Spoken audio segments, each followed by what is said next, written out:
pembelajaran kita hari ini? Siapa hari ini yang tidak hadir? Dapat dan siapa?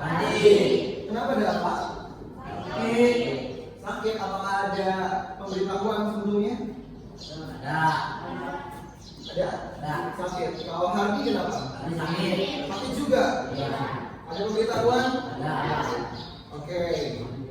Kalau sudah ada info, maka apa-apa. Oke, sebelum kita mulai pembelajaran, kalau ini kita berdoa. Oke, silakan ketua kelasnya pimpin doa.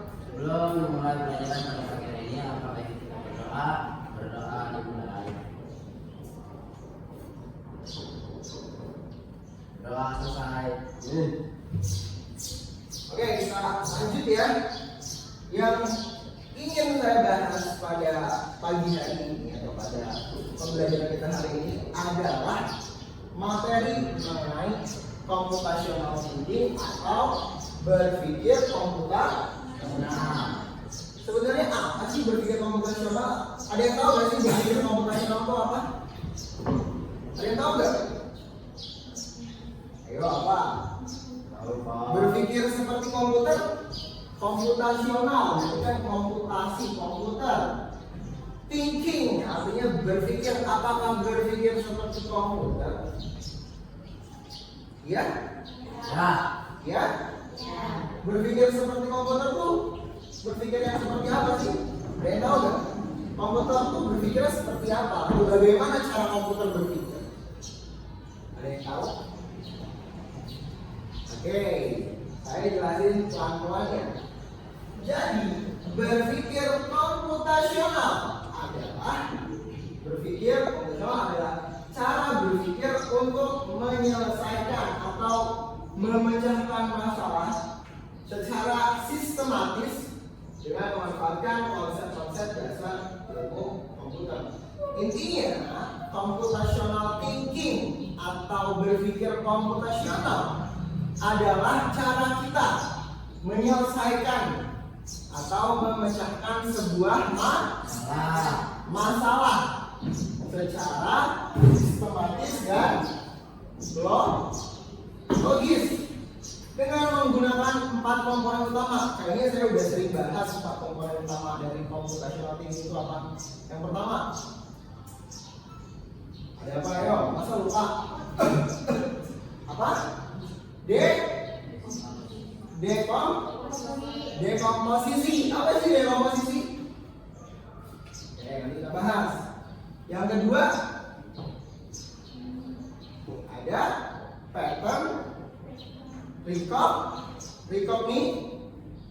recognition atau pengenalan pola. Yang ketiga, ada apa? Abstraksi. Yang keempat ada algoritma. Berarti udah sedikit-sedikit udah tahu lah ya apa yang dimaksud dengan berpikir komputasional. Jadi intinya berpikir komputasional nih dipahami semuanya ya. Inti dari berpikir komputasional adalah suatu proses memecahkan sebuah masalah. Kita hidup sehari-hari pasti punya masalah, betul nggak? Ya, kita pasti sering menemukan masalah, entah itu di rumah, di sekolah maupun di tempat lain. Pasti akan selalu ada masalah. Karena itu kita butuh kerangka berpikirnya nih untuk memecahkan sebuah masalah tersebut.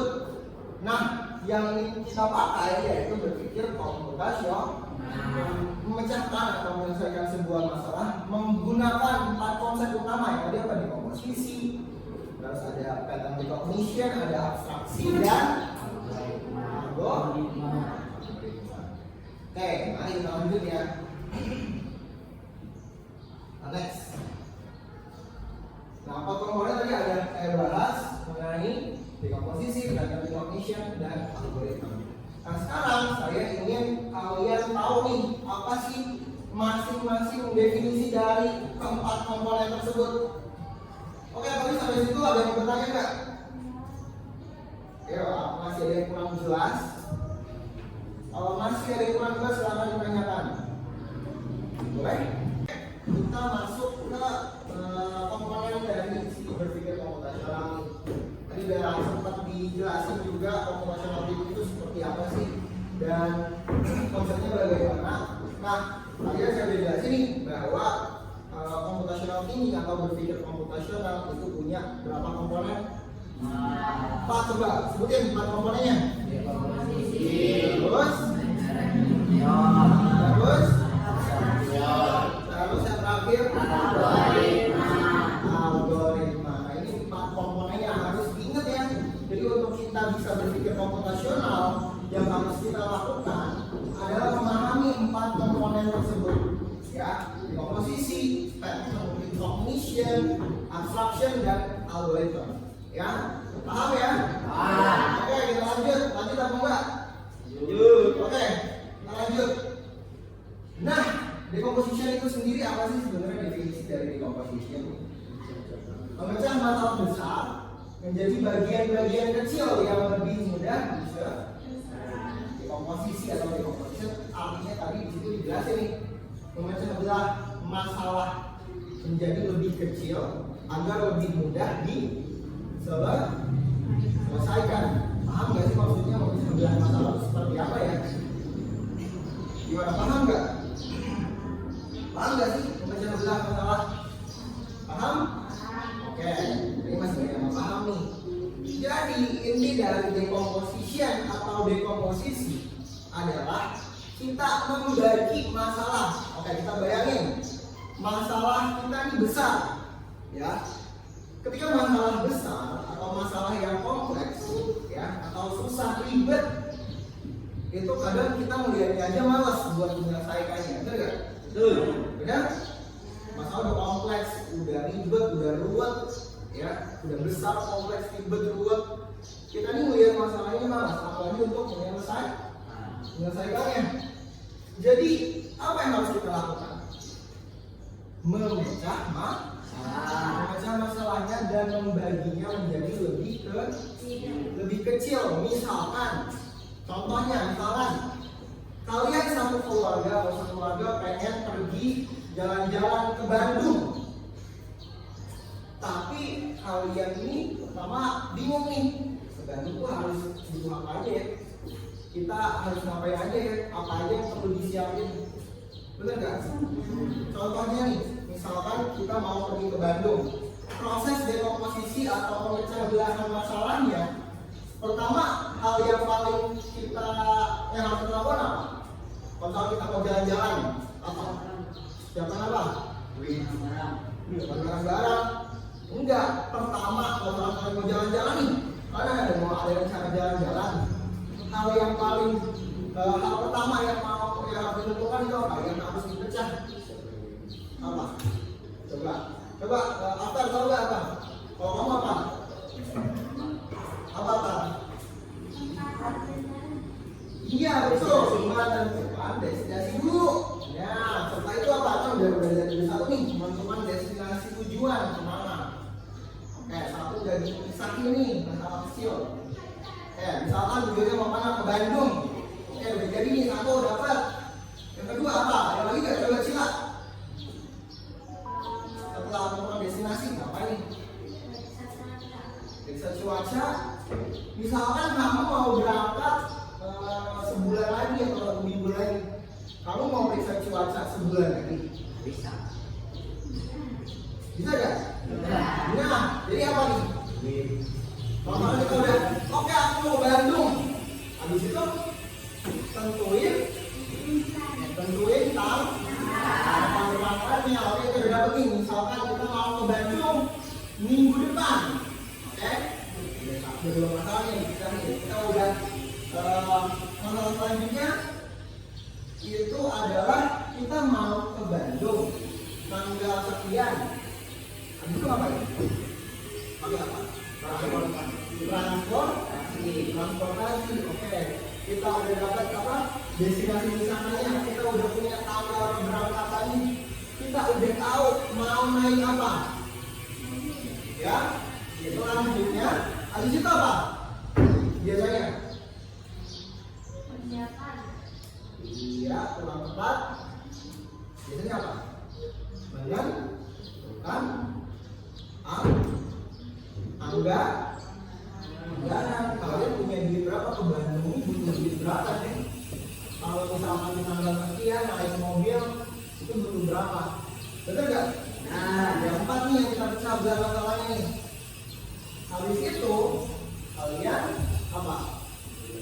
Masuk ke kesimpulan dari 4 tadi. Tadi apa? Pertama menentukan destinasi. Oke. Ada 1 nih kita pecah. Kedua menentukan tanggal. Ketiga yang keempat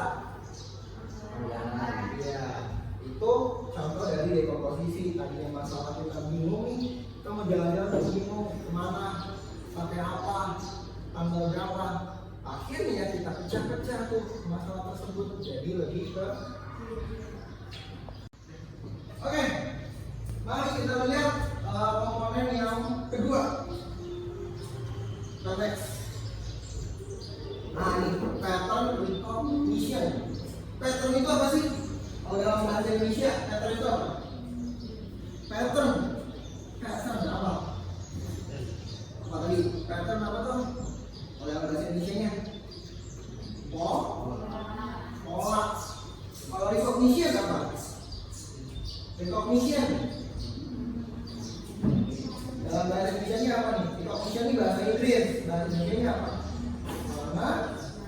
Pengenalan. Jadi pattern recognition artinya pengenalan kok. Nah di sini dijelasin pattern recognition itu apa sih? Mencari kesamaan. Coba lagi lihat yang mau jawab. Pola itu apa sih? Pola. Kalau ada kata pola kan? Nah, definisi dari kata pola sendiri itu apa sih sebenarnya? Apa? Jadwal. Dan bisa jawab pola. Pola itu ya, dari semuanya, pola itu adalah sesuatu siklus atau suatu hal yang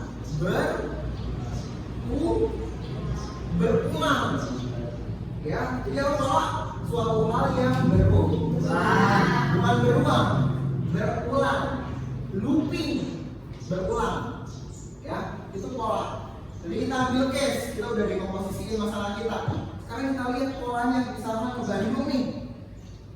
Misalnya kita ke Bandung, kita lihat polanya. Oh, ke Bandung nih kalau misalkan hari weekend dia macet. Itu pola yang berulang tuh.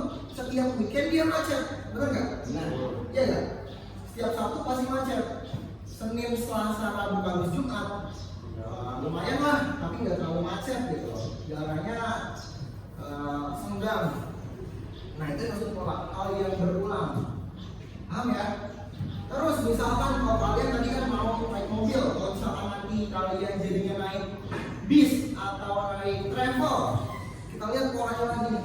Oh, travel tuh di weekend biasanya lebih mahal. Tapi kalau di weekday dia bisa lebih murah. Itu kan pola, perulangan, ada hal yang berulang di situ. Paham ya?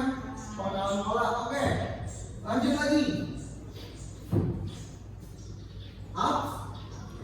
Abstrak. Apa itu abstraksi? Apa coba? Apa itu abstraksi? Adalah mengabaikan detail yang nggak penting, fokus pada masalah yang utama. Maksudnya apa? Hal yang nggak penting itu apa? Hal yang utama itu apa? Pasti dalam setiap pemecahan sebuah masalah akan ada masalah-masalah yang tidak esensial, tidak penting, ya, yang membuat itu terlihat jadi lebih kompleks. Karena itu kita perlu yang namanya